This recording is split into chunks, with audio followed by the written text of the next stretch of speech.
Hello friends, welcome to my channel. आज तमारी साथे ऊंधियामां नखाता ऊंधियामां खवाता एवा मेथीना मूठियानी रेसिपी शेर करीश। आ मूठिया खूब ज टेस्टी बने छे, अंदरथी एकदम सरस सॉफ्ट अने बहारथी क्रिस्पी बने छे। आ मूठियाने आपणे घणी रीते उपयोगमां लई शकीए छीए, घणी रीते खाई शकीए छीए। आ मूठियाने आपणे सांजना चा साथे नाસ્તામાં પણ ખાઈ શકાય છે। રીંગણા વાલોળ પાપડીના શાકમાં પણ આપણે આને એડ કરી શકીએ છીએ। મૂઠિયાનું અલગથી ગ્રેવીવાળું ખૂબ જ ટેસ્ટી એવું શાક પણ બને છે। જે રીતે આપણે કોફતાના શાક બનાવતા હોય છે, મલાઈ કોફતા છે, દૂધી કોફતા છે, એ જ રીતે આપણે આ મૂઠિયાના શાક પણ એવી જ રીતે ગ્રેવીવાળું પણ બનાવી શકીએ છીએ। તો ચાલો તમારી સાથે આજે હું મેથીના મૂઠિયાની રેસિપી શેર કરું છું। ખૂબ જ ટેસ્ટી છે। આ વિડીયોને પૂરો ફૂલ વોચ કરજો, જેથી તમને ખ્યાલ આવે કે આપણે આ મૂઠિયા કેવી રીતે બનાવ્યા છે। અને આ વિડીયો જો ગમે તો લાઇક, શેર અને સબસ્ક્રાઈબ કરજો। તો ચાલો રેસિપી હવે શરૂ કરીએ। खूब ज टेस्टी बन्या है और क्रंची पण सरस थी बन्या है। बहार थी एकदम सरस क्रंच आवे छे और अंदर थी सरस सॉफ्ट है।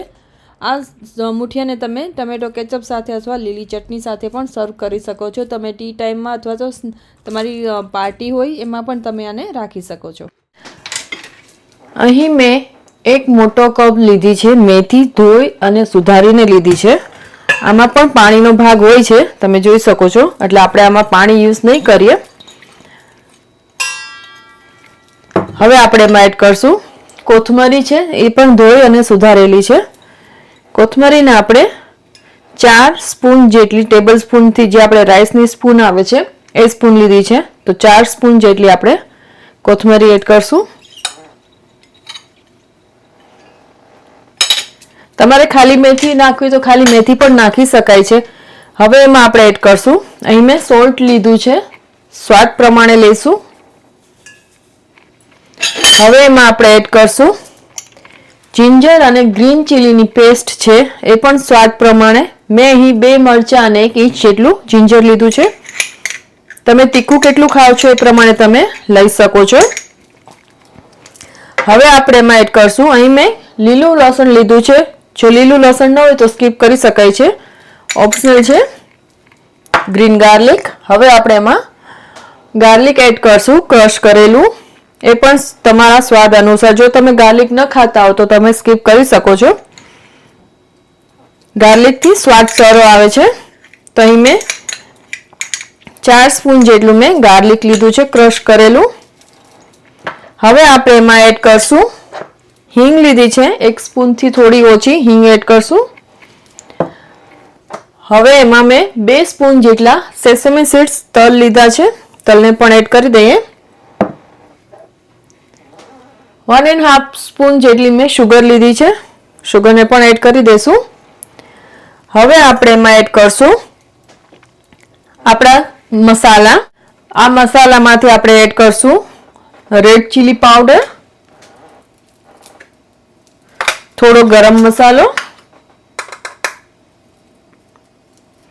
હળદર, ટર્મરિક, થોડું એવું ધાણા જીરું પણ।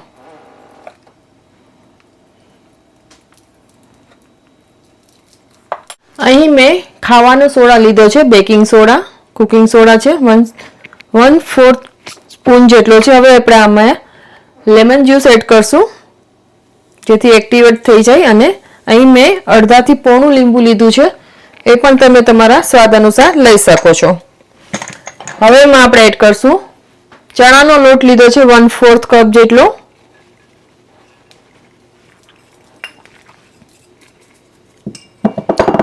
ઘઉંનો લોટ લીધો છે 1/4 કપ થી થોડો એવો ઓછો લીધો છે, અને 3 ટેબલસ્પૂન જેટલો મેં ઘઉંનો કરકરો લોટ લીધો છે। ભાખરીનો લોટ આવે છે, એ ન હોય તો તમે આમાં રવો પણ યુઝ કરી શકો છો, જેથી આપણે મૂઠિયા છે એ સરસથી બનશે અને બાઇન્ડિંગ એનું સારું આવશે।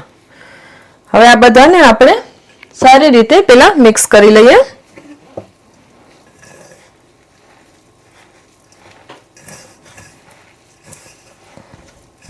આજે આપણે મૂઠિયા બનાવીએ છીએ મેથીના, જે આપણે ઊંધિયાનું જે શાક બનાવીએ છીએ એમાં એડ કરતા હોઈએ છીએ। આ તમે નાસ્તામાં ચા સાથે પણ ખાઈ શકાય છે ટી ટાઈમમાં।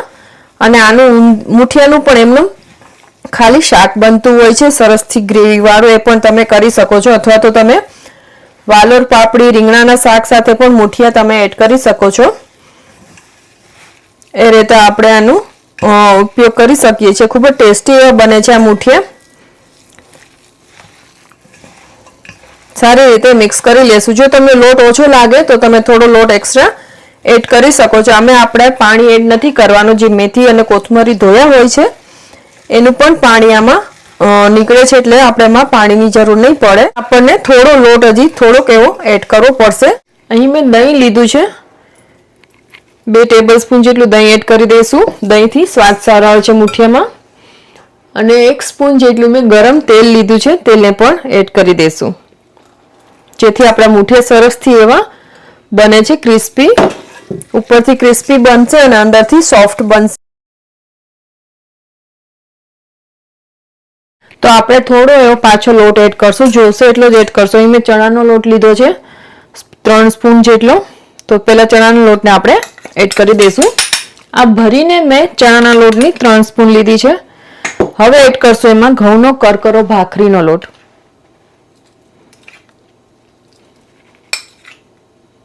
ત્રણ સ્પૂન આપણે એડ કર્યો છે. પહેલા આપણે આને મિક્સ કરી જોશું. જો જરૂર લાગશે તો એડ કરશું. આમાં તમે રવો જો એડ કરશો તો આમાં જે મેથીનું પાણી છૂટું પડે છે એ પણ શોષી લેશે અને તમારે વધારે લોટની પણ જરૂર નહીં પડે જો તમે આમાં રવો નાખશો તો. હું બાકીનો પણ લોટ એડ કરી દઈશ. ઘઉંનો કરકરો લોટ આપણે 4 સ્પૂન લીધો. એટલો જ મેં ઘઉંનો લોટ લીધો છે રોટલીનો, એ પણ એડ કરી દઈશું. મેથીમાં પાણી વધારે હશે તો તમને લોટની થોડી વધારે જરૂર પડશે. હવે આ લોટને આપણે આ રીતે થોડી વાર રાખી મૂકશું, જેથી આ લોટ આપણું પાણી જે હશે બધું અંદર શોષી લેશે. તો થોડી વાર માટે આપણે આ લોટને રેસ્ટ કરવા દેશું, 10 મિનિટ માટે. હવે આપણે પ્લેટ લીધી છે ને થોડું ઓઇલ લીધું છે. તેલને આપણે હાથમાં થોડું અપ્લાય કરી લેશું, જેથી આપણે મુઠિયા હમણાં વાળશું તો એનો આપણને હાથમાં લોટ ઓછો ચોટશે. હવે આપણે તમને સાઇઝ કેવડી જોઈએ છે તો તમારા ઉપર ડિપેન્ડ્સ છે ને. તમારે નાના મુઠિયા બનાવે તો તમે નાના બનાવી શકો છો અને મોટા કરવા હોય તો મોટા પણ કરી શકાય છે. તમે જો ઊંધિયા માટે બનાવવાના હો તો તમે નાના મુઠિયા બનાવી શકો છો. તમે રાઉન્ડ અથવા તો આ રીતના ઓબ્લોંગ પણ ઓવલ શેપના બનાવી શકાય છે. તો તમને આ જે રીતે ફાવે નાના મોટા અને શેપ પણ તમે તમારા રાઉન્ડ જોઈએ છે કે ઓવલ શેપ જોઈએ છે એ રીતે તમે કરી શકો છો. તો હવે હું આ બધા મુઠિયાને બનાવી લઈશ. તો અહીં મેં બધા મુઠિયા બનાવી લીધા છે. તો અહીં મેં ગેસમાં ઓઇલને ગરમ કરવા મૂકી દીધું હતું. તો તેલ આપણું ગરમ થઈ ગયું છે. ગેસને આપણે હવે સ્લો ગેસ રાખવાનો છે. એકવાર તેલ ગરમ થઈ જાય પછી ગેસને આપણે ધીમો રાખી દેવાનો છે, જેથી મુઠિયા અંદરથી પણ એકદમ સરસથી એવા કૂક થઈ જાય અને બહારથી ક્રિસ્પી રહેશે અને અંદરથી સોફ્ટ અને કૂક થઈ જશે. તો આ બધા મુઠિયાને હવે આપણે એક પછી એક તળી લેશું. જેટલા આપણે નાના લોયું લ્યો તમે કે મોટું લોયું લ્યો, જેટલા એમાં અંદર સમાય એટલા આપણે એને એડ કરી દીધા છે. તો તમે જોઈ શકો છો. હવે આપણે આ બધા મુઠિયાને ધીમા ગેસ ઉપર સારી રીતે કૂક થાય એ રીતના આપણે અંદરથી સોફ્ટ અને બહારથી ક્રિસ્પી બનશે. તો હવે થોડી વાર રહી પછી તમારે આને ચમચાથી હલાવવાનું છે. શરૂઆતમાં જ્યારે તમે મુઠિયા એડ કરો ત્યારે તમારે આને હલાવવાનું નથી. 2-5 મિનિટ એમને ધીમા ગેસ ઉપર એને ચડવા દેવાના છે, પછી હલાવવાના છે, જેથી આપણા મુઠિયા તૂટી ન જાય અને સરસથી અંદરથી કૂક થઈ જાય. તો તમે જોઈ શકો છો આપણા મુઠિયા અંદરથી સરસથી એવા કૂક થઈ ગયા છે. મુઠિયા આપણા સરસથી એવા કૂક થઈ ગયા છે. હવે આપણે આનું ઓઇલ જેટલું એક્સ્ટ્રા છે એ બધું ઓઇલને ડ્રેઇન કરી નિતારીને આપણે આને એક પ્લેટમાં લઈ લઈશું. આ જ રીતે આપણે બધા બાકીના મુઠિયાને પણ તળી લેવાના છે. ધીમા ગેસ ઉપર તળવાના છે, જેથી ક્રિસ્પી થશે, કાચા નહીં રહે અંદરથી અને સરસથી એવા આપણા મુઠિયા રેડી થશે બનીને. આ મુઠિયાને તમે કોઈ ઘરે ગેસ્ટ આવ્યા હોય તો સાંજે ચા સાથે નાસ્તામાં પણ આપી શકાય છે અને તમે જરૂરથી ટ્રાય કરજો.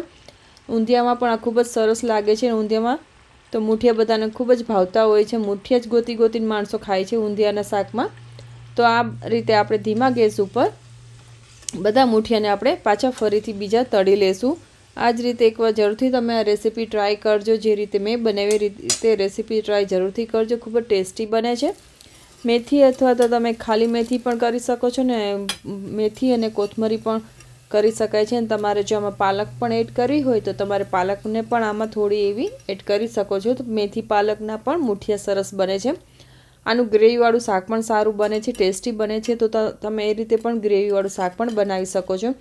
ગ્રેવીવાળું જે નોર્મલી આપણે ઘરે બનાવતા હોય છે, ડુંગળી લસણ ટમેટાં અને બધાને ગ્રેવી બનાવીને સરસથી ગ્રેવી કૂક કરીને એમાં તમે આ મૂઠિયાને એડ કરી શકો છો અને રસાવાળું સરસથી ગ્રેવીવાળું શાક પણ બને છે આ મૂઠિયાનું. એના માટે તમારે જો આ મૂઠિયા મોટા બન્યા હોય ને તો તમે એના નાના નાના 3 પીસ કરી શકો છો, અથવા તો તમે ગ્રેવીવાળા શાક બનાવવા માટે તમે નાના મૂઠિયા પણ બનાવી શકો છો ને રાઉન્ડ મૂઠિયા પણ તમે આના કરી શકો છો. તો આ જ રીતે આપણે બધા મૂઠિયા રેડી કરી લેશું. અને જો આ વિડીયો ગમ્યો હોય તો સબસ્ક્રાઈબ કરવાનું ભૂલતા નહીં અને શેર જરૂરથી કરજો તમારા ફ્રેન્ડ્સ, ફેમિલી અને સોશિયલ મીડિયા ઉપર. તો ચાલો આપણે બધા મૂઠિયા હવે તળીને રેડી કરી લઈશું. તો રેડી થઈ ગયા છે આપણા બધા મૂઠિયા. આ મૂઠિયાને તમે ટમેટાના સોસ સાથે આપી શકો છો, કેચઅપ સાથે સર્વ કરી શકો છો. લીલી ચટણી તમે આ મૂઠિયાને ફુદીના કોથમરીની ચટણી સાથે પણ આ મૂઠિયાને સર્વ કરી શકો. ખૂબ જ ક્રન્ચી બન્યા છે, ખૂબ જ ટેસ્ટી બન્યા છે. આ રેસીપી જરૂર ટ્રાય કરજો અને થેન્ક યુ ફોર વોચિંગ. આપણે એક નવા વિડીયો નવી રેસીપી સાથે સુધી આવજો.